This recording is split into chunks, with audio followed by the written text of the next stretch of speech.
I've never lied to you. When? I'd have to think about it.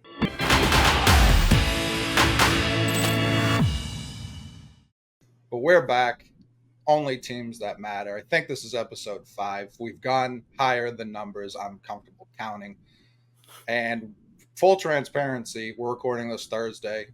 Happy opening weekend of the NFL. Can't wait to be tweeting about like Cedar Rafaela in 2 weeks and people telling me there's football on as if I'm incapable of paying attention to more than one thing at a time. So whatever happened this past weekend baseball-wise, we don't know. We can't tell the future. Just can't do it. I apologize. That's one of my shortcomings. I'll be the first one to admit it. However, we are here to talk about both of our shitty teams, off-season wish lists. But before we get into that, the Yankees won 9 of 10 as of Thursday? Picked a hell of a time to go streaking. The run has started, baby. I saw you guys were 69 and 69 for the first time since 1969. Incredible stat. What a stat. Incredible stat. My favorite stat. And 2 things happened that we'll be able to talk about at any point in time. Doesn't matter how recent it was. Giancarlo Stanton hit number 400. Probably should have happened like 3 years ago, but with the missed time and the fact that he's just not really that good anymore, took a little bit longer. Why was that necessary? The Yankee fans are the ones who told me he's not good anymore. I'll repeat. Why was that necessary? Why was that necessary?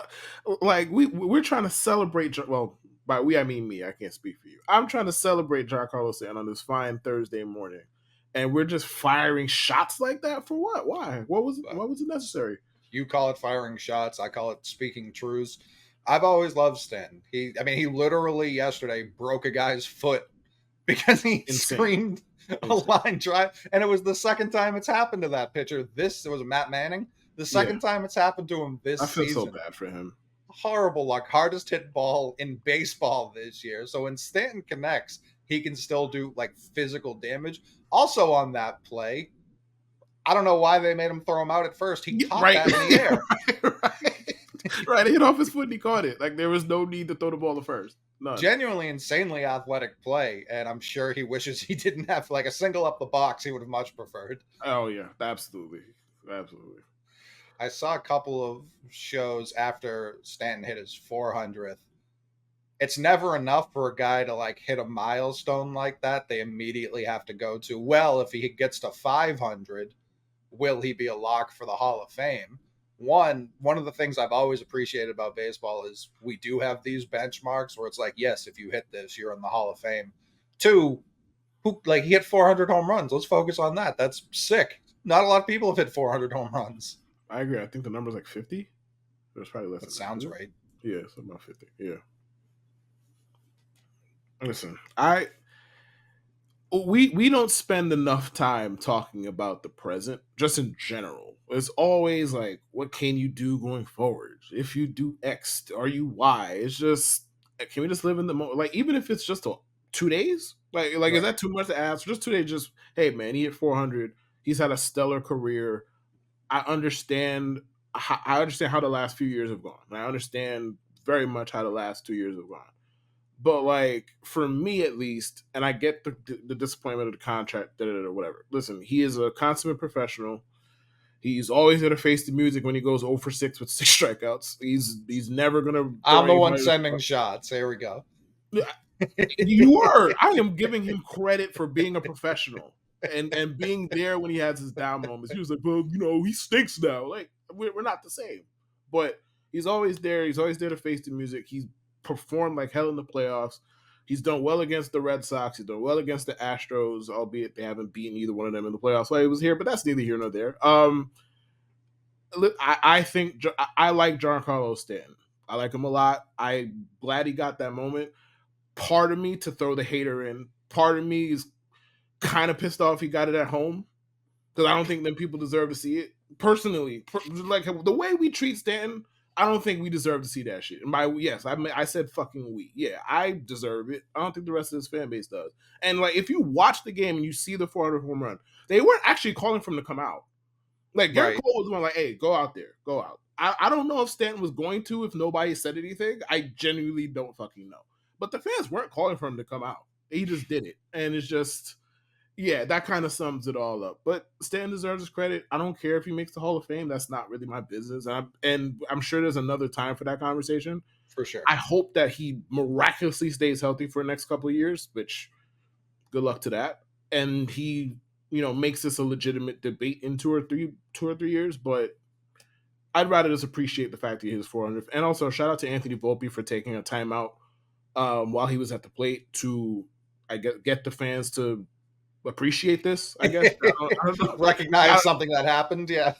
Yeah, like right, like he hit 400. Hey guys, you might want to pay attention to this. Like I'm gonna take my time out and I'm gonna go near the fucking third base coach and start taking air swings. So, but yeah, man, shout out to Giancarlo Stanton. There was a funny story Garrett Cole told from like a decade ago. He was saying Stanton was in a bit of a funk. This is when Cole was with Pittsburgh and when Stanton was with the Marlins still. I guess Stanton was looking to find his swing, and before the game, he went up to him and was like, "Hey, if at some point today you can just groove me a fastball, I'm not going to try and do too much with it. I'm just going to try and make some decent contact, try and get back into a rhythm." And I think Cole was pitching into like the seventh. It was the third time he saw him. It was the sixth. Was it the sixth? Okay. Somebody pulled up the clip. Somebody showed the clip. Yeah, it was the sixth. And he's like, "So I grew him a fastball. Stanton hits this ball 700 feet." Cole was like, "That's not what we discussed, pal." You went back to your words, sir. That's not what you said. You was gonna hit something down the right field line, and the next thing you know, you're hitting the sculpture, or whatever the hell they had in Miami, and that shit left the park in a blink. I'd have been furious if I was Cole. If I'm a pitcher, I'm never listening unless it's the All-Star game. At no point am I like, "Yeah, sure, pal. Here you go, brother." It got to be the All-Star game, or it got to be a Legends last at bat. Like those are the only two scenarios where I'm listening to the hitter. Like, oh, I'm just trying to find my swing. Okay, fuck you. Find your swing at a different day, not on me. Like not today. For what? Listen, Stan, it's the Pirates. Find it tomorrow against whoever the fuck. Shit, you can find it today when I leave. That's your business. I don't care what you do. You can find it today when I leave. I don't give a fuck. You're not gonna find it at my expense, though. No, that's not how this is gonna fucking work. No. This dominant 2015 Pirates rotation we are like, who the fuck was pitching? Who was coming in for relief for Cole? Like, you can find it against anyone. I'm all brother. set. If in some alternate universe they put 2015 Pirates on Immaculate Grid and I can't pick Cole, like I'm out of here. Like there's no two ways about it. Who else was on that fucking rotation?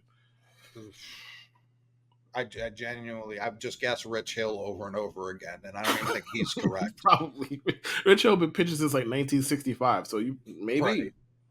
But going from older Yankees to younger ones, Jasson Dominguez hit his third home run in his fifth career game. Believe he's the only Yankee 20 or younger, or 21 or younger, to do such since Mickey Mantle in like the 60s.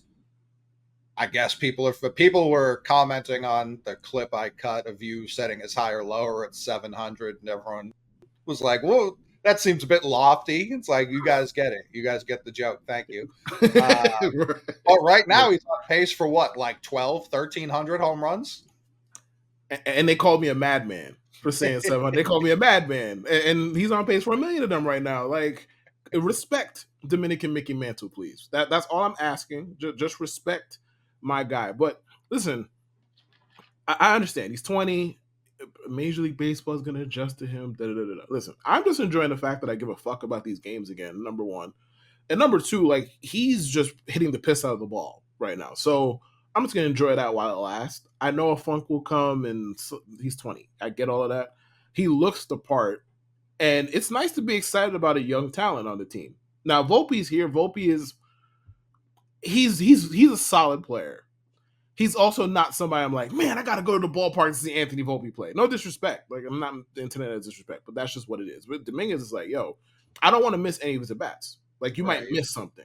That's where we're at with Dominguez at this point. And I think if he continues this, fair or not, I think he will alter the Yankees' plans a little bit. in the offseason because Hal cannot wait to have a legitimate reason to not spend money. He can't wait. Like, hey man, he's making 115K. Look at him. Like, you think I want to spend $25 million on Cody Bellinger? No, sir. We got Jasson Dominguez. He's next up. They did it with Volpe, and Volpe didn't even play yet. And they were like, you know what?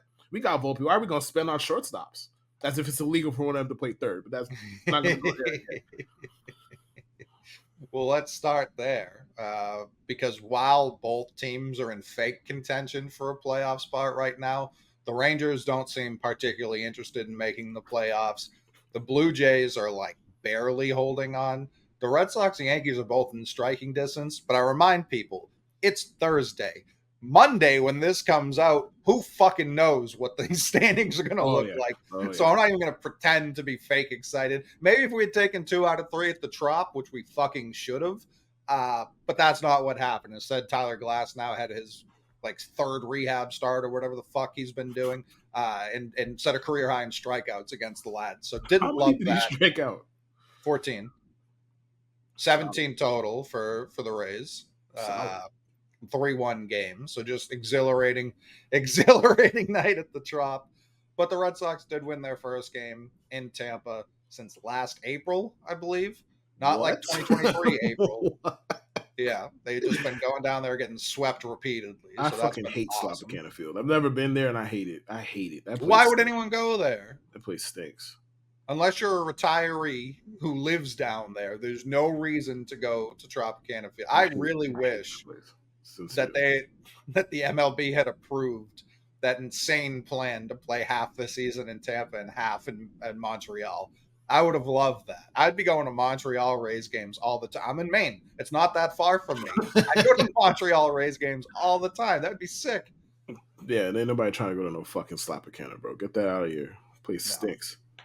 No, but you're talking about Dominguez potentially altering Hal and Cashman's plans. What do you see as the top 2 or 3 biggest areas of needs for these 2024 New York Yankees? Area of need. Well, outfield. Pick one. Left field, center field, right field. Just get somebody who can play the outfield. Do I think that they're going to aggressively pursue one that would actually cost real money? No, I don't. But would I be opposed to them getting Cody Bellinger? Obviously not. I don't know.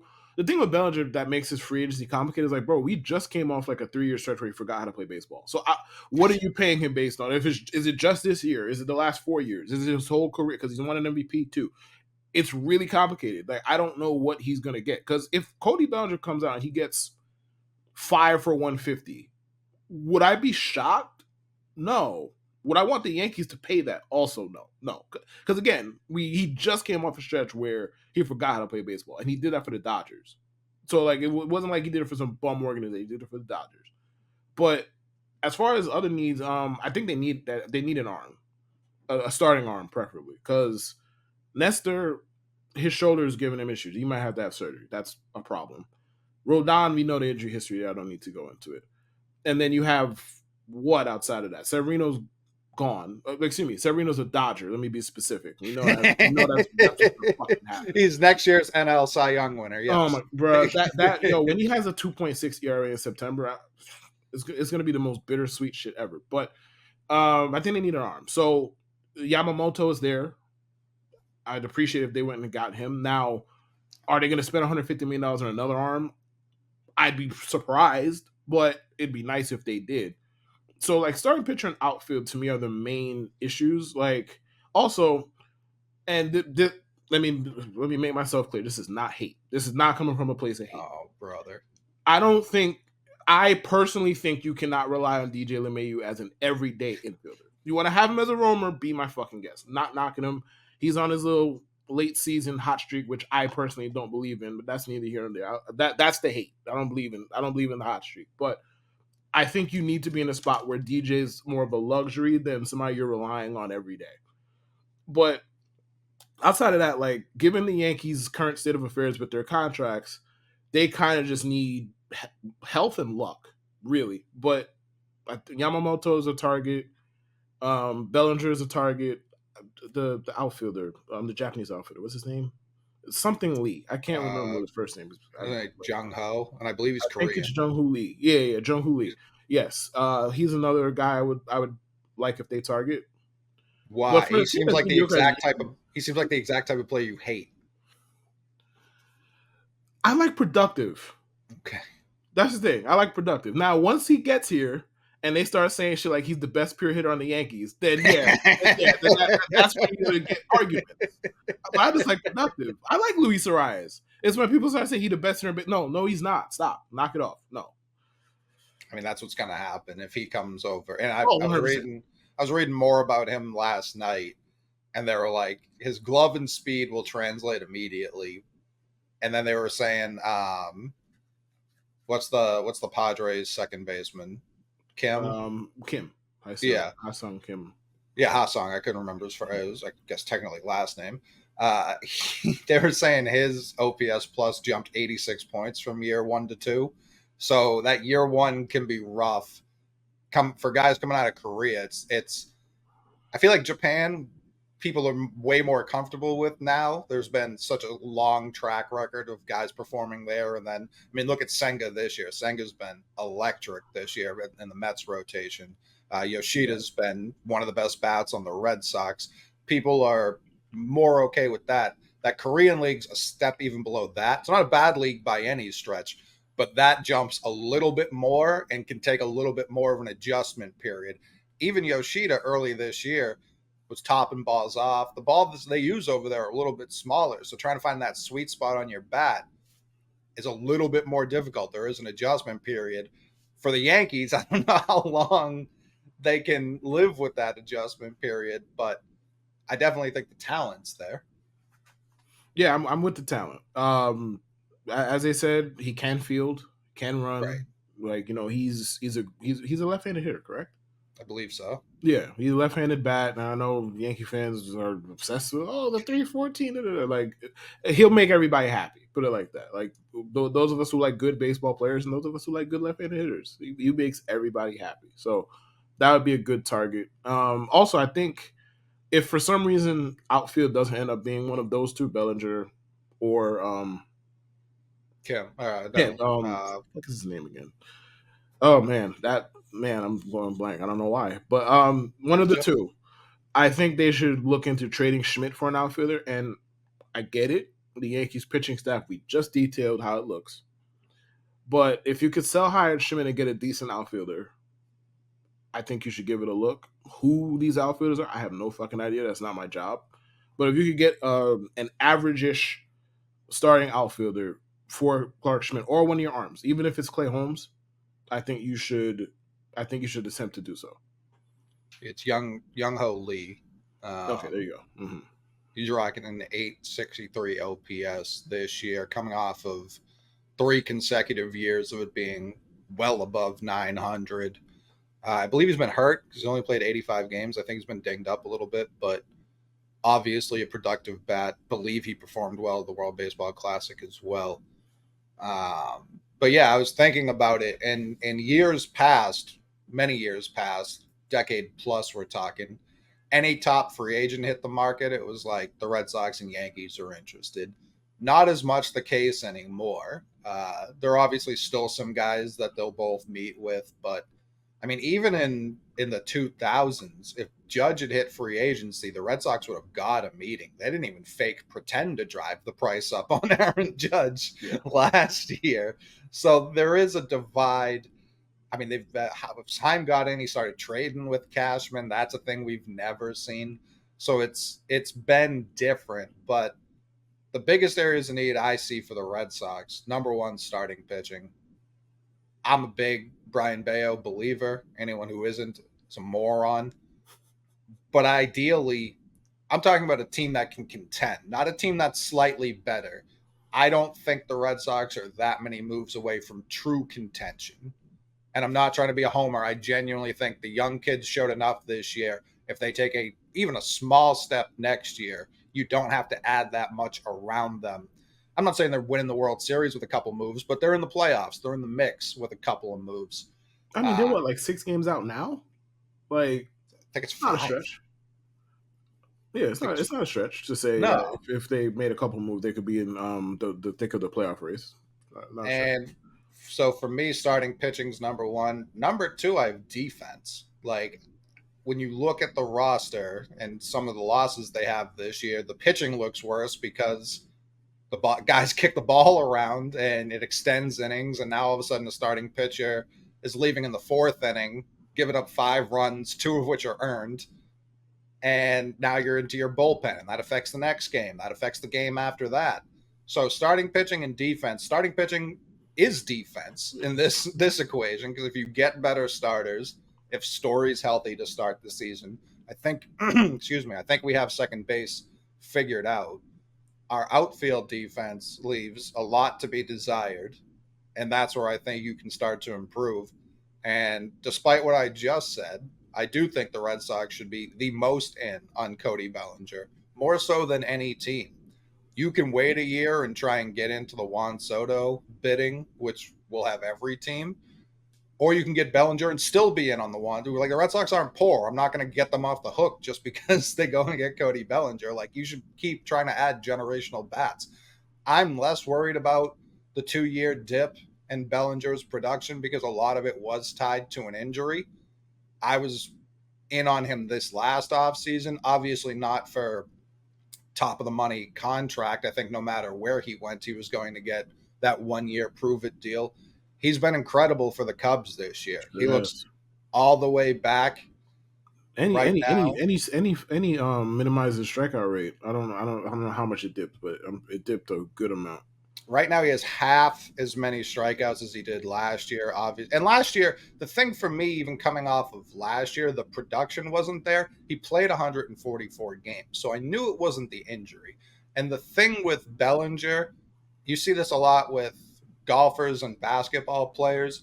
Golfers like to mess with their putting stroke and how they stand and all that. I remember Paul Pierce used to drive me insane every off season when he would come back with a new free throw routine. And I was like, my brother, you're an 86% shooter. Like, not much more to improve on here. Like, we don't need to mess with it. One year he came in with these wild scissor legs, like one leg way back, because I guess it was better balance later in games when he was tired. Well, early in games, he was getting tired. But that always drove me insane. Bellinger likes to tweak with his swing every offseason. And when you do that, I think you're going to find some peaks and valleys. But the thing Yeah. that's always going to be there is the defense. And he's a versatile defender. You can put him in center, you can put him in right, you can put him at first. Obviously, we don't really need a first baseman. Casas is here to stay. But center and right are two positions I'm very interested in putting a Cody Bellinger in. I even think right, if Verdugo gets traded somewhere, which sounds more and more likely as we creep closer to the offseason, Bellinger and right, the Red Sox need two center fielders playing 81 home games, two center fields. Bellinger out and right, I think it's less wear and tear, especially those road games. I mean, earlier this year for the Cubs, he had that crazy collision in center field against the wall. I'm trying to avoid that at all. I don't need Cody Bellinger's high ass trying to navigate the triangle out in center field. That's not what we need. No way. Stuff him in right. Bro. Stuff him in right. Let him get some DH off days. Let him get some first base. If you want to DH Casas a little bit, I'm fully ready to give Bellinger north of that 25 you just mentioned. Like I'm all the way in. Like I'm treating him like a premier free agent. If other teams aren't, I don't think they're going to get him. I agree with that, but I don't think the Red Sox are going to be in on him that seriously. But who the hell knows? Like, who knows? Yeah, I mean, this year he's rocking a 142 OPS plus, coming off of an 82 and a 44 back to back. And before that, he was always over 112, including the 167 OPS plus the year he won MVP. So I I'm banking on Cody Bellinger being really good for the rest of his career, injuries withstanding, obviously. I think he should be. I mean, he's 27. He's going into his year 28. Like, these are the guys who get paid. And I know people are going to point to those 2 years. They don't concern me that much. They really don't. I think you have an elite guy here that fixes a lot of your problems immediately, because I think the third area of need the Red Sox have, and I don't know that people are even looking this far ahead yet, they don't. They have a need for a middle of the order bat. Justin Turner's going to opt out. Adam Duvall is a free agent. Those are two of your biggest power guys this year. Now, obviously, you expect Casas to take another step. And right now, I think he's at like 23, 24 home runs, something like that. So he's already doing that. He already looks like a potential 30 home run, 30 double guy for the foreseeable future. But is that enough? Like, you've got Devers, obviously. Yoshida's not really a power guy. He's more of a, I'm going to rip singles and doubles, and I'll probably hit 15 to 20 home runs, something in that range. Story has not hit 20 total home runs since he's been with the Red Sox. So counting on him to be a power guy, I'm not even trying to be a dick. Like, counting on him to be a power guy feels like you're putting your eggs in the wrong basket. Like, he's here to play defense now, and whatever offense he gives you is a bonus. You can't be projecting forward. Oh, I keep seeing him like, oh, he's a 20 to 25 home run guy. That hasn't really been true. Even his last year in Colorado, I don't think he was there. So that's where it's like, I don't know that this is what you can be banking on middle of the order. He's bottom half of the order guy. And when he has his hot streaks, everything looks great because you've supplemented the rest of your lineup with actual power guys. But those times when he's down, that's not who you should be leaning on to be your middle of the order bat. That feels like an insane idea to me. Another insane idea I've seen Red Sox fans floating is trading for Pete Alonso. I understand the need to do what? DH. To do what? DH. I mean, I don't hate the idea. It's Fenway fucking Park. I understand the want for a right-handed power bat. And in terms of right-handed power bats, Pete Alonso's for sure up there. Do I want to trade assets to get him? You don't have to pay him. Like, I don't know what you're going to have to pay him. I don't know what his contract's going to look like, but you're going to have to pay him.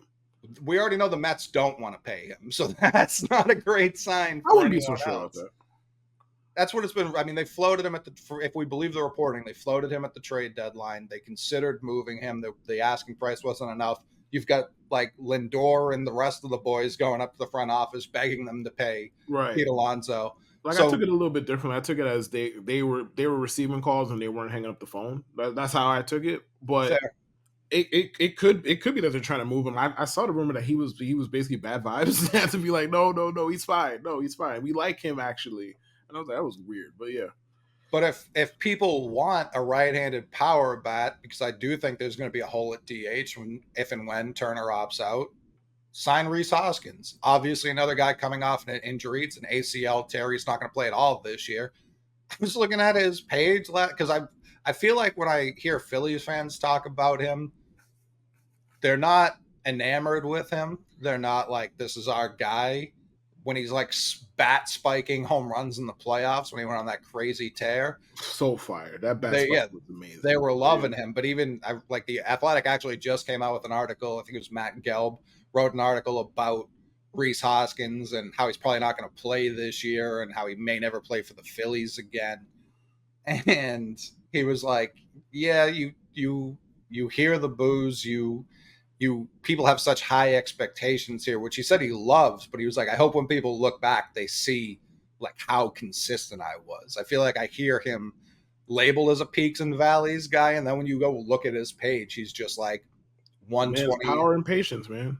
Yeah, he's a 120. Yeah, he doesn't strike out a ton, a lot of on base. If you're looking for a right-handed power bat, and a DH specifically, a guy who can spell Casas if it's a lefty pitcher and you want to just place Hoskins at first. He tore his ACL, you know what I mean? Like, he didn't mess up his back. It's a pretty standard injury to recover from, and he's not like a speed guy anyways. I feel like Hoskins, even if he's coming in at a discount, which I'm never pro pay guys what they're worth, but if you can get him for like 360 or basically what Schwarber got when he hit free agency, which I think was like 480, yeah, I'm doing that all day. Rhys Hoskins in the middle of this lineup would change things tremendously. I don't need that. But a quick detour, since we did bring up Cody Bellinger, I'd like to say, and I'll turn the hate on real quick. I'd like to say, first of all, Cody Bellinger is exactly what Yankee fans pretended Andrew Benintendi was. Number one. Number two, a stat that I found illuminating and great. I forgot about it until we were talking about Bellinger. It just turned on like a light bulb in my head. Jasson Dominguez in 19 plate appearances. He has a .3 F4. I know how you feel about WAR, but stay with me. Andrew Benintendi, 543 plate appearances, .3 F4. So the light hitting left fielder who's currently one of the worst defensive players in the sport. Not making that up. Look it up. And somehow got the richest contract in White Sox history. He's still getting like $19 an hour. I don't know, but like it's Listen, that's fair. Like it ain't like he getting paid some exorbitant amount, but having Andrew Benintendi be the richest player in your franchise history is insane. it's That is an wild. insane. That's insane, and that's an insane note. But after all of that, after all of the we need guys like Benintendi, re-sign him, just give him what he wants.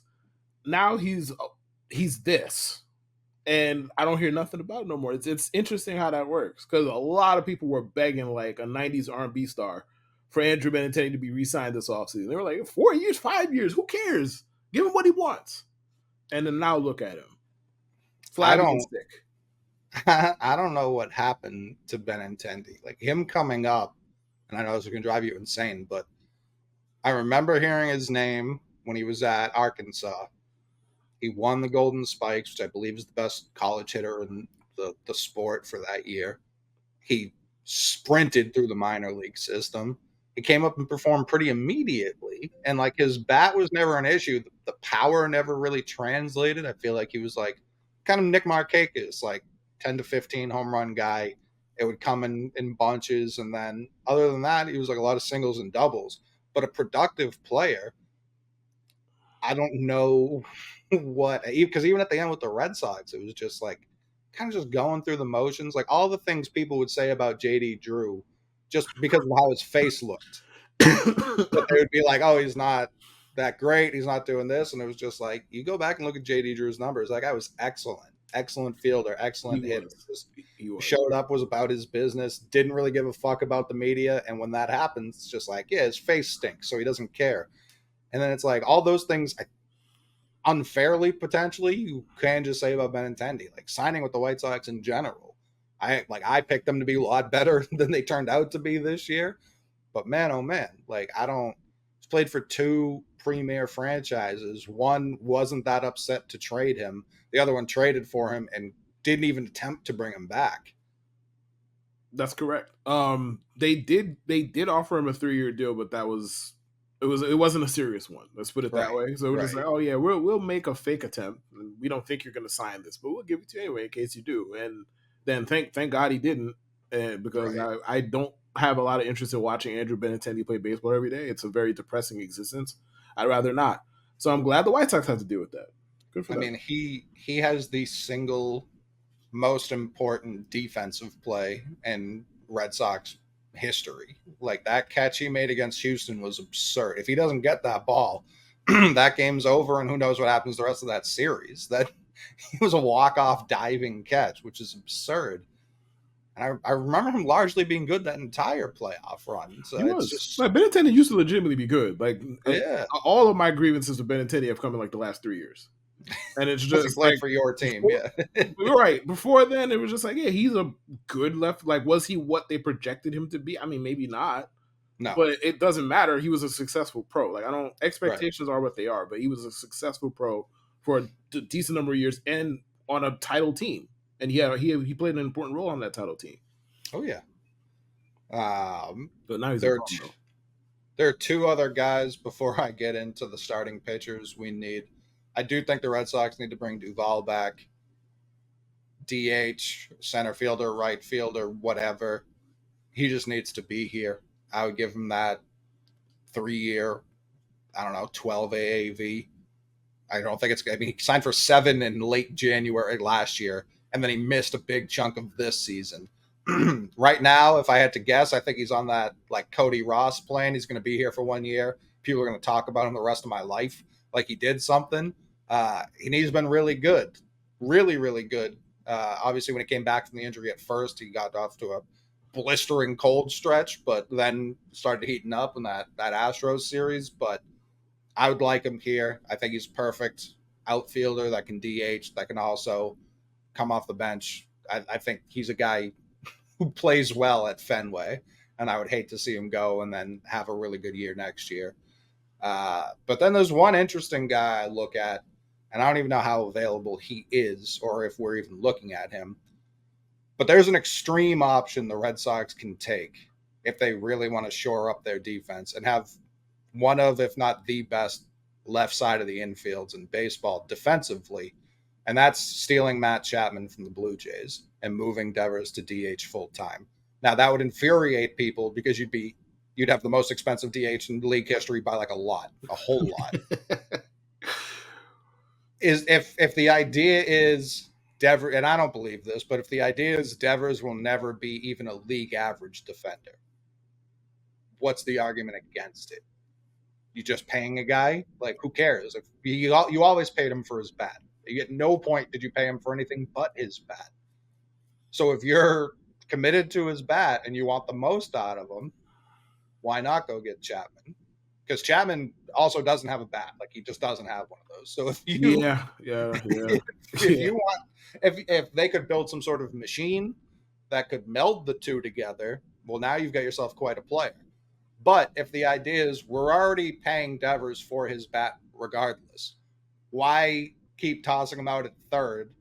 Why not get maybe the best glove at third in baseball? I don't think it's that terrible an idea. It's not.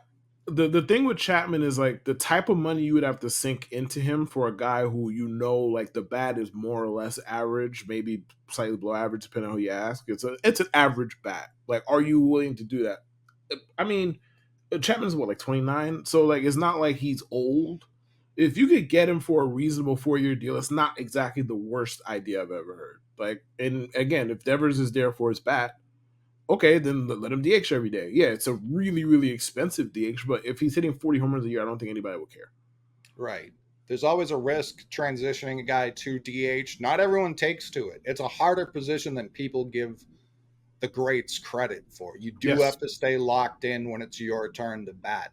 We tried to DH Hanley, a guy you would think was a perfect candidate to be a DH. He was awful because he was fucking around on the bench. He was not focused at all. So when it was his turn to bat, he was bad at it. You see teams try and use it as an off day. It's not a fucking off day. It does not give people a break at all. So there's a chance Devers is worse as a DH. I don't think that's the case. I really don't. I think he's that good of a hitter where he'll be completely fine, if not better, and probably a lot healthier since he doesn't play the fucking hot corner, which is a very difficult position. You get Chapman in there. This year he's rocking a 111 OPS plus, career 118, so even a little better than I was giving him credit for. Um, and like he's got 15 home runs. He hit 27 the last 2 years, 36 his second to last year in Oakland. Like there is reason to believe his power could play it, especially at Fenway. But I'm buying him for his glove. And now you've got Chapman's story on the left side. You've got the two guys, Pablo Reyes and Luis Urias, playing second. And now if Casas is your worst glove in your infield, you're okay with that. You're completely okay with that because Chapman is not going to be skipping balls to first, so that's going to make things easier. They're going to be turning every double play that they get an option to turn.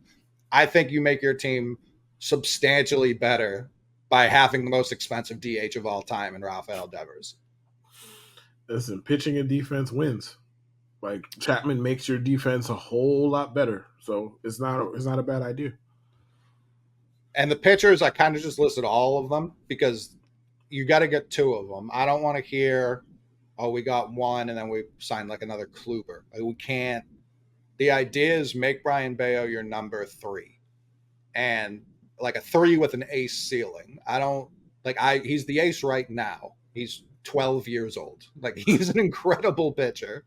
If you want to compete, truly compete, not this fake competing they're doing this year. If you want to truly compete, Yamamoto will be in on. He was literally teammates with Yoshida last year. Nobody needs that. If you can't go get Yamamoto, and I understand every team is going to be circling him. You see Senga signed for $575 last year. Like that's disgustingly cheap. Yeah, that looks like a bargain. That's like an extreme bargain right now. Yamamoto is going to get like 125 probably. And then you also have to pay his posting fee, so it's going to end up being around 150, give or take. It's worth it. Blake Snell, I kind of think Blake Snell's already a lock here. I don't have any real inside information there. I just think that's a lock already. Aaron Nola. Aaron Nola has tremendous highs and lows. I don't know any Philly fan who's like, we need to keep Nola. They're all like, if he leaves, he leaves. If he I don't think he's a highs and lows guy though. Like I think this year's been a low. Like let me make for myself clear. sure. But before that, he was putting up like 3.2 ERAs every year. Like unless I'm terribly mistaken, like I think that's the high and low. I think there's games he looks like a shutdown ace. He's giving up nothing, and then there's games he gives up oh, 5. just like That's how he everybody ends up else. with Who that don't? 3-2. Sure. This year's 4.55. Yeah, he's been bad. Career 3.72. So yeah, and I mean he's already 30. So if you're giving that guy 5 years, you get him the rest of his career. He's durable. The only year he's made less than 30 starts was 2020, when whole teams were making less than 30 starts. So I get it. I get it. Like he's very durable, and that's kind of what the Red Sox need. Like I don't give a fuck what you're paying any of these guys. Like their pockets are none of my concern. So if you overpay for Aaron Nola, I'm okay with that because you need front end pitching. And regardless of what you think about him, he's front end pitching. Yeah, Yes, last year at 3.25, year before 4.36. And then the last full season, 2019, 3.87. So that's where it's like there are games. That's why I say highs and lows. He looks like an ace once every 4 starts. Yeah, his numbers are worse than I remember them being. But yeah, carry on. His other 3 starts, he looks like a 2 or a 3. If the Red Sox come in next year, and I'm saying Brian Bayo's your 3, if they have 3 number 3s, that's such an improvement for what they have right now. Yes. Now, even Yamamoto projects to be a 2, and I don't love the idea of signing someone out of Japan and being like, "You're our ace." Like you guys reset the market with Tanaka, and he wasn't even brought in to be your number 1, right? I think he was. Well, no, CC was still a team. Right, CC was there. Yeah, I was trying to remember who the ace. Yeah, CC was. That's what I mean. Right. If you bring over Yamamoto, you still have to get a Nola or a Snell. You know what I mean? You can't just be like, here you go, here's your rotation. Like you need to go get 2. That's why if they miss on Bellinger, I'm okay with that as long as they get 2 of these pitchers. I also put on here Jordan Montgomery. I'm sure you have plenty of takes about Jordan Montgomery. I believe he's been one of the best lefties in baseball, at least around the trade deadline. He was one of the 10 best lefties in baseball this year. He will pitch innings. He will pitch many innings. Yeah. I'm okay with that. I'm okay. I was trying to trade for him at the deadline. I think he would be great here. I know he can pitch in the AL East. He's not an ace. He's probably not even a number 2. He is a number 3. I will kill for multiple number 3s added to this rotation. Listen, first of all, with regards to Blake Snell, I feel like Blake Snell is the quintessential good player that you don't like to watch guy. Like watching Blake Snell pitch is an experience and a bad one. Like because he has incredible stuff and all he fucking does is nibble. Oh my god, it's infuriating. It's like, bro, you throw high 90s, bro. Can you just throw a fastball down the middle? They hit it, they fucking hit it, bro. But as far as Montgomery, I don't regret that trade at all. Like it didn't work. I get it. But I don't regret that trade. He is a good pitcher. I think we're getting by we, I mean, namely Yankee fans who are complaining about that trade now. We're getting a little bit too carried away with what he is. Like, he's not somebody you're supposed to cry over losing. Is he a good pitcher? Yeah, absolutely. Would Jordan Montgomery move the needle for the 2023 Yankees that much? Fuck, no. He fucking wouldn't. No. And also, a couple more things about the Yankees offseason wish list. Number 1, re-sign Gleyber Torres. Listen, I understand. He runs the bases like a space cadet. I get it. Like, I understand. I am not saying Gleyber is without fault. What I'm saying is the Yankees have seemingly told you what they think about Oswald Peraza for a decent amount of time now. They seem to think he stinks. Right. Now, I'm just guessing. I'm just showing you by what their actions are. With the Yankees, you can kind of tell when they think their prospects are actually good or not. That they will tell you. They will telegraph that. And they fast track them. Right. If they're good, they fast track them. If they're not, they do shit like dick around. You never see them. Yeah. You're up now. Oh no. Oh, you had a week? Oh no, that's it. You're back down. And they'll do shit like that. But ultimately, like I think that I think that they should re-sign Gleyber because it's hard to find power at second base. Look across the league. Very hard to find second baseman. Right. Like you have a 30 home run guy or close to 30 home run guy with a 118 WRC plus for his career. Keep that guy. And I don't think he's going to cost a lot to keep either. Like if he's willing to re-sign for 4 for 80, you should do it. 5 for 100, something like that. You should be able to do it. And also, this is not necessarily a now thing, but it's something to watch over the next 5, 6, 7 months. Listen, it was since Anthony Volpe met with Austin Wells and had the chicken parm, the famous chicken parm dinner, blah, blah. He's running a 120 WRC plus, and he's arguably the best defensive shortstop in the American League this year. Well, the best non-Franco shortstop. We know what happened there. Give that man his Gold Glove. We don't. That's the problem. We know what allegedly happened. Correct. Yeah. Sorry, but yeah. So signing Volpe to an extension as soon as possible, to me, is what should be done. And again, we've mentioned the Atlanta Braves and how they operate on every single episode of this fucking show.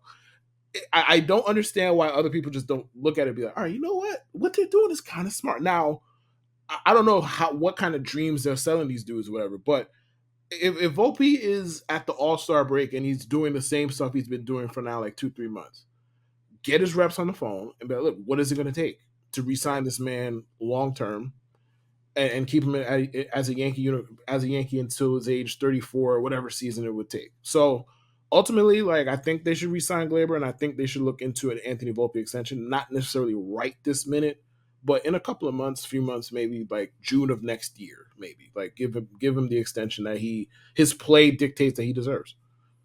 Why Dominguez too? If you're looking that deep into the future, next All-Star break, like they're. I didn't think I needed to say that. I thought that was obvious. Like, extend him today. Fuck next year. Fuck tomorrow. Fuck next week. Extend him today. Right now, today. Yeah, I mean, I don't hate it. I do wonder if the Red Sox, Yankees, Dodgers specifically, if agents, because like the Braves are a big market team. I don't know if they get the credit that the 3 teams I just mentioned do for being a big market team. But I don't know that agents will be playing the same way with these franchises that they allow, I don't know, Anthopoulos and his 12-gauge shotgun to operate under. Like, I don't. That's a fair point. The only other player I've seen do anything similar to that was Julio out in Seattle, and even he got like 5 contracts in one just because the Mariners were like, listen, if you're the best player of all time, we'll gladly give you $500 million. Like, no problem. But if it's regular good, like, this is going to be in a 12-year, like, 220 deal. Like, great for everybody. So I'm still trying to see a team do that Julio Rodriguez model. Because especially when you're talking to a guy like Dominguez, I can't see a world where he's signing an Acuna deal. Like Michael Harris got, what was it, 72? 72 or something like that. Yeah, like that. Mm-hmm. I don't see a world where, well, maybe like Volpe, but Dominguez, in his mind, he's like, listen, I'm the realist of deals. Like, I need closer to that 415 than the Ozzie Albies 8 for 38. Like, I'm not signing that. I can't believe the Braves gave that man team option at the end of that deal, bro. I'll never get over that as long as I live, bro. Like, that is the most, like, they were spiking the ball to do the dance up 56-3, bro. Like, it was just like, well, 7 for 35, we agree. Only if you give us 2 team options on the end of that deal, as if him making $5 million a year wasn't a fucking enough. Like, no, we got to give him team options too. Like, unbelievable stuff, truly. Are there any trades you would like to see the Yankees entertain? I only have one, and it's very unlikely. Okay. So that's why I didn't even mention it. But there's a certain outfielder in San Diego who has a year left on this deal. Now, I get it. I don't know what the Padres are doing or thinking. So, like, I'm gonna just every year, like, whatever money laundering operation San Diego got going on is doing numbers, because they're just every year is just like, somebody take our money, please. So I don't know what they got. They might extend Soto and make this all fucking moot. But if they don't, and they're willing to trade him, I'm going to assume that the return is not going to be anything outrageous, because You're talking about 1 year left on his deal for a guy who more or less is a DH, like like high end one, extremely high end one, but more or less a DH.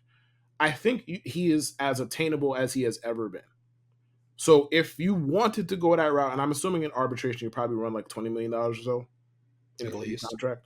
So if you wanted to go that route where you don't necessarily have to pay long term right now, and you might not have to give a, like the package the Nationals got in the first place, you don't have to give that. I think it's something you should explore, even if I think the odds are extremely low. So I also have a Padres outfielder on my list because I don't see a way they move Soto until the next deadline. If they're out of it next year, I think they would I think obviously that's more sell likely. him. Yep. I think they're perfectly content letting him walk. And Soto's been pretty vocal. Like I'll hit free agency. There's no doubt in my mind. Like I will be going to free agency. So, but I also think the Padres are going to be like super in on Shohei, and I think in order for them to do that, they're going to have to open up a spot because it's one of those things where it's like, all right, yeah, we'd love to have Juan Soto forever. We can sign Shohei today for the same money we were going to give Soto. Xander's untradeable. Like they gave him. I love Xander. One of the worst contracts in like the history of sports. Yeah. All of the Yeah. sports. No, it was awful. It was awful. Unmovable. He's there for the long haul. Yes, Kim has like several options and they're all team options, so he's there as long as they want him there. I have no idea what Cronenworth's contract is. I'm sure it's nothing crazy. I think they signed him long term, but it's nothing. I believe wild. they did. Yeah, I believe they wild, did. Snell, I imagine they lose. They just gave Darvish a ton of money for genuinely no reason. No reason to re-extend him. But Tatis is a guy I've been looking at, and a reason I'm looking at him is I can't shake all the quotes from when he got suspended. The Padres acted like he went to all of their parents' individual homes and killed all of their moms. Like they were like, we've never been so disappointed. And obviously, I've heard none of that this season since he came back. None of it. They've had larger fish to fry. Yeah. Since he's come back this year, and it's quite a large sample size, 495 at bats. He's looking at a 5.2 WAR. This is Baseball References WAR, so good old traditional. 119 OPS plus. He's looking at 23 dingers, 25 stolen bases, 80 runs, 71 RBI, 792 OPS. Like he's pretty much the exact guy he was on the juice or whatever he was doing. And what's funny is he's actually worse. But he's still he's having a really good season though. Like if that's his worst, you'll be fine. Like you'll be fine. He's worse compared to the 975 he had in 21. You know, yeah. Like that was what he was like rocking. His career OPS, I believe, starts with a 9. 909, yeah. Yeah, and he's got an 800 incredible this player. year. Yeah, incredible. And he's played 121 games. Going to finish with like just about 140. It's as large of a sample size, and he might go 30-30. Like you should feel very comfortable with post suspension Fernando Tatis Jr. He's the only guy they can really move to open up the space to sign Ohtani.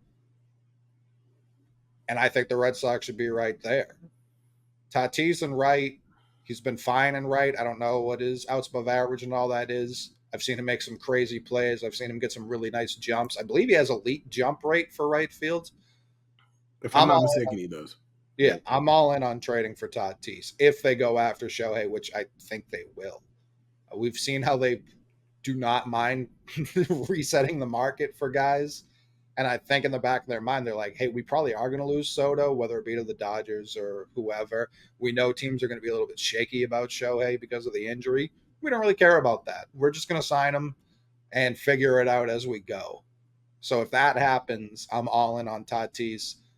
The Padres still, even after the Soto trade, have a strong farm system, so they're not like hurting for prospects like I once thought. And I mean, if they're going to unload Fernando Tatis's deal, like unless they eat all of it, they're not getting good ones. I don't know. It's not that bad of a deal. I mean, it's a lot, obviously. Me, like, yeah, to us, it's not that bad of a deal. Like you're asking a Major League Baseball owner to commit whatever $300 million to a guy who has questionable off-field activities going on, if we want to call it that. Like, Yeah, to me and you, like, I don't give a fuck about his deal because he's making like what 26 a year. Like that's It's nothing. something like that. Yeah, It, it's nothing for a player as good as Tatis is, but it's the years that is the quote unquote problem here, and we know how baseball owners are. So like, I don't think you're getting a great package for him unless you eat some of the money that comes with it. I think if he came back and just been mediocre, yeah, you're not getting really anything for him. But Fair. if Tatis was hitting free agency this winter, he would get 300, no doubt in my Are you mind. sure? You sure would. You sure So would. if you're trading for him, like I don't think it will cost Meyer or like maybe No, Roman Anthony, but like no. Nick York, Roman Anthony, Blaze Jordan, send that one off. Based on what I'm reading about Roman Anthony, I don't think he's going in that deal either. Based on what I'm reading, I've been reading. No, probably not. I mean, Roman Anthony's an unbelievable bat. But like Nick York can get the fuck out. Like he could go.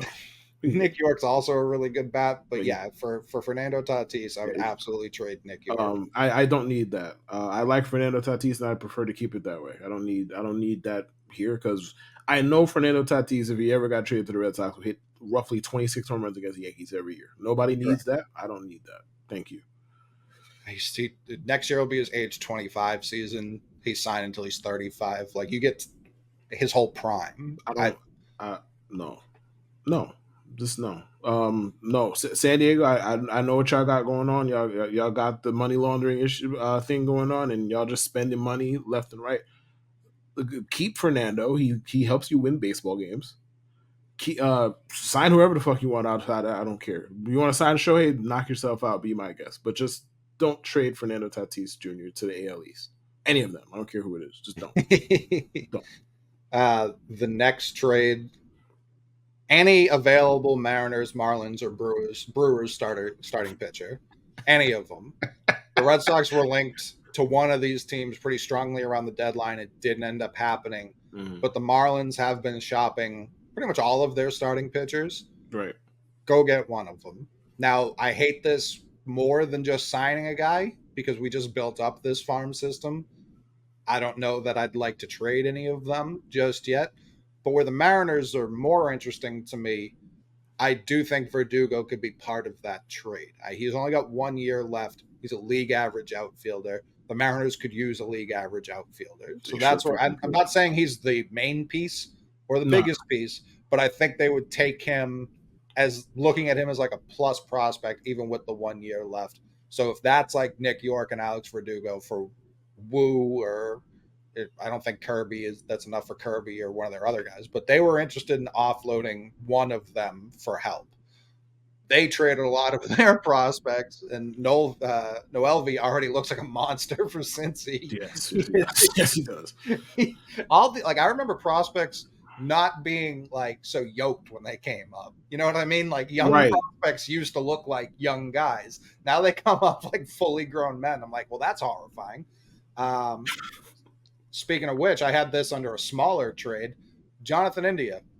The Red Sox were linked to him around the trade deadline. I don't love Jonathan India.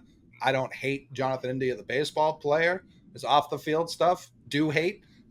His on the field stuff, he's an upgrade at second. I don't think second's a position they should be really focusing on. But if the Reds are going to give him away for nothing, I would go get Jonathan India for nothing. They have a log jam in their infield. They sure fucking do. Yo, they sure do. And they have no pitching. We also don't have a ton of pitching, but our pitching's better than their pitching. So like all the Reds pitching is hurt. Well, I mean, two dudes. Like Green's out with COVID, but what's the other dude? Lodolo's out, and then like outside of that, it's nasty. Like they don't have money. So send them like Walter, send them just one of these minor league arms, get India. Now you have a starting caliber second baseman. I already think they have that, but if you can get India for free, yeah, I would just go do that. Make your lineup a little bit deeper. And then the other one, I've heard like the White Sox don't know what they're doing. I don't think they hired a competent GM to replace their incompetent GM. Go see what the price is on Cease. He's got a couple more years of control. Again, I'd much rather just use money to sign players. If you can go get Cease for a reasonable package, go do that instead. And now, if they're asking for Meyer and Anthony, like we were just talking about, you hang up the phone, and they have all the right in the world to ask for that. Yeah. If they're asking prices lower than that, yeah, go get Dylan Like if Cease. they're gonna be dumb, let them be dumb. If they're Right. actually gonna ask you for the players that would make sense to to ask for, then hang up the phone. No. Yeah, turn up the pressure. This guy's not not cut out for. I mean, the White Sox have never had competent front office, so I would go knock on that door several times. And that again, trading for a single pitcher does not solve your rotation. So you can still go out, be active, signing guys, and then go make a trade either with.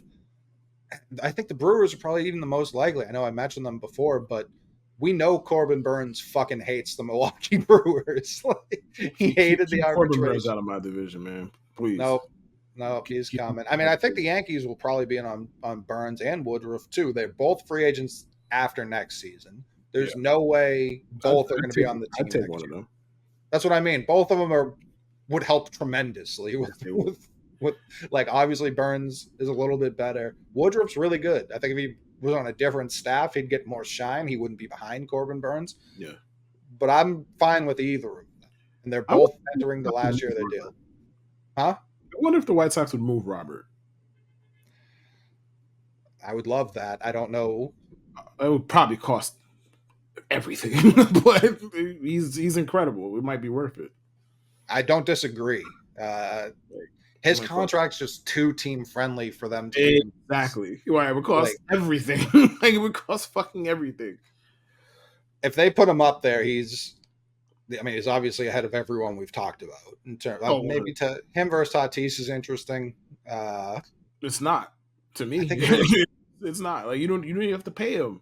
Like that's the thing. Like as players, yeah, they're comparable enough. Like not saying otherwise, but it's like you're getting one for I don't even know what Robert's. I think he's making like 11 a year or something like that. It's something. He signed an $88 million contract. That's why he wears number 88 on his back.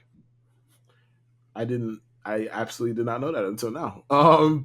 Interesting, but yeah, I think it was 8 for 88 if I'm not mistaken. So yeah, he's making 11 million a year. Yeah, like that. Yeah, give me that. Like it will cost everything, but give me that. Google's telling me 6 for 50. I very much remember it being 88 because there's club options. That's why. Okay. Mm-hmm. My last trade is one that really doesn't even need much discussion.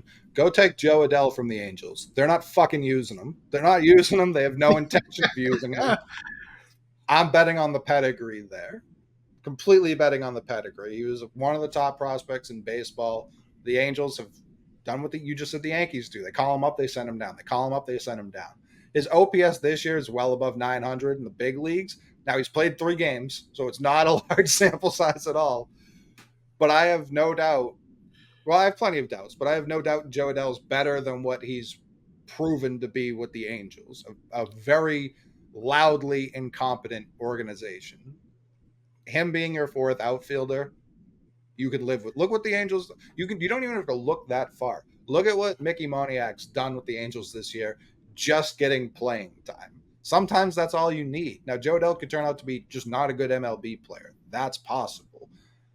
I would like to see him outside of the Angels, even if it's not with the Red Sox. I would just like to see him outside of the Angels organization to know one way or the other, finally, if he actually does stink or if it was just the Angels who stink. Because I know they stink.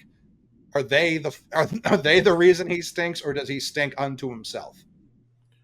Listen, this is going to be the most mature thing I think I've ever said with regards to baseball fandom.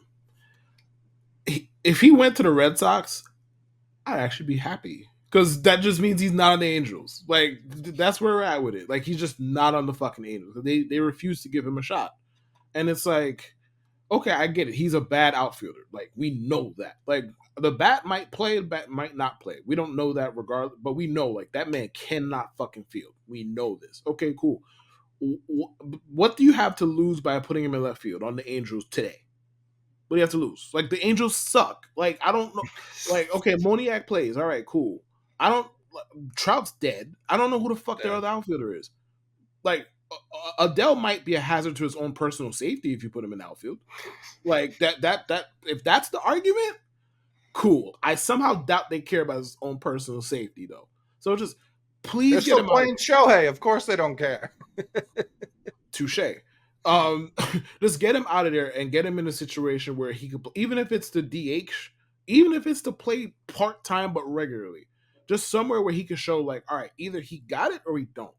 Because the Angels just have done him no favors. And listen, if it was anybody but the Angels, I just mark it off as, yo, he might just suck, bro. Like he might Correct. suck. If it was anybody but them, fine. It's not though. It is them, and it's like I just want to see him get a shot because, like, yes, AAA, I get it. That brother be hitting some missiles. Like, I'm talking about like 500-foot type of like. Somebody can't use this. You can't use this. The Angels can't use this. Are you insane?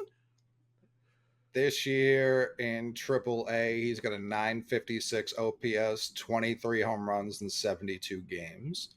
You said Last year, 23 home runs in 72 games.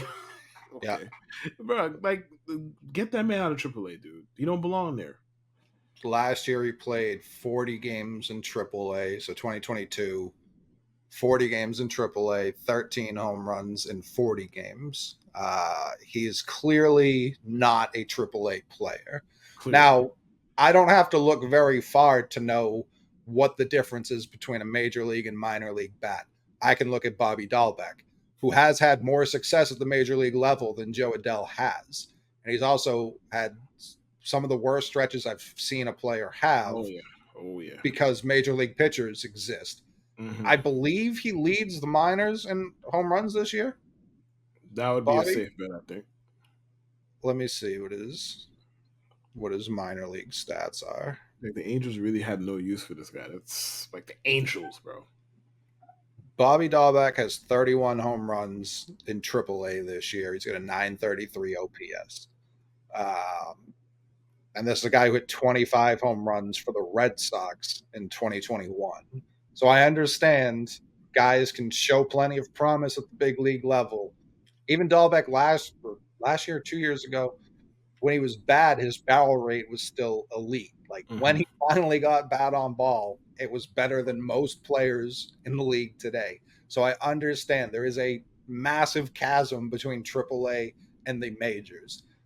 I also don't respect the Angels as a record label, an organization, baseball team, That's a anything. motherfucking crew.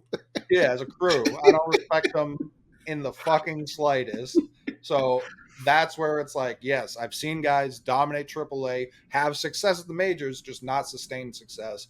I don't respect the Angels one iota. So I'm willing to roll the dice. And I can't, that's the other part. I don't know that he's going to cost literally anything. I think you just might be able to get him. He might be a Rule 5 guy. You might be able to just select him. I Yeah. don't know. I haven't looked into it. Yeah. Yeah. I don't. Yeah. Yeah. It's because the thing is like, all right, we know he has power. Like how it plays overall with the overall hitting profile, nobody fucking knows, and we know he can't field. But at last I checked, we in 2023. Power is an insanely valuable skill. Mhm. It's a valuable attribute to have, and the Angels have been doing nothing of note for however long. It feels like 15 Oh, years. two. Like if they've been doing nothing for however long, like you're not gonna, if you can't use him, let somebody else do. Let somebody else do it. Because again, maybe he stinks. That's very possible. I'm not sitting here trying to act like Joe Adell is some sure thing, but can we fucking find out one way or the other? That's all I'm asking. Right. There's so many guys throughout the history of baseball who have. I feel like that's kind of the most likely outcome. It sucks to say, but what we've seen from Joe Adell is a lot of guys peak. Yes. You get bounced back and forth if you're even lucky enough to get to AAA. You get bounced back and forth, and you kind of just wither away, and that's that. And it sucks because I often wonder how many of those guys look at. Again, it was very short lived, but look at what happened to Luke Voigt when he got to New York. Yeah. He was a guy who bounced up and down forever, and then he finally got a chance to play every day. Look what Pablo Reyes with the Red Sox this year. He couldn't crack the fucking Athletics. He couldn't Fucking crack older there. example, but Justin Turner wasn't doing shit until the Dodgers showed up in his life. So yeah. Yeah, like it happens. Some guys they just latch on with the right team. Things Jose matter. Bautista when he was with whatever the Yeah, Pirates, and then he went to Pirates, Toronto, yeah. and that was all she wrote. Yeah. So Rich Hill. Rich Hill was playing in like Long Island for like the Rubber Duckies or whatever the fuck. And The then rubber ducky. I genuinely think that was the name of the team. That The wasn't even rubber like, duckies is funny. yeah. But yeah, but one last thing on Jasson Dominguez before we get out of here. Carl Ravitch talked to him in the dugout and asked him who his favorite players of all time were. And he was like, I've never watched baseball. I have no favorite players. And Ravitch was like, that's peculiar. And he was like, no, it's David Ortiz and Manny Ramirez. Those are my guys. And I respect the answer so much because one, he didn't want to give it. And two, then he was finally honest. He didn't want to give it because he's a Yankee, and he didn't want to be like, yo, those two boys on the Red Sox were cold. But I brought this up pre-show, and I'm genuinely not trolling. It was so refreshing to hear after I've watched Red Sox after Red Sox be like, I love Derek Jeter growing up. It's just nice and refreshing that finally it's the other way for once. Like now I'll always have a healthy amount of respect for Jasson Dominguez as he's hitting 700-foot bombs off Chris Sale or whoever the fuck. But I'll be like, man, he taught him that. That was it.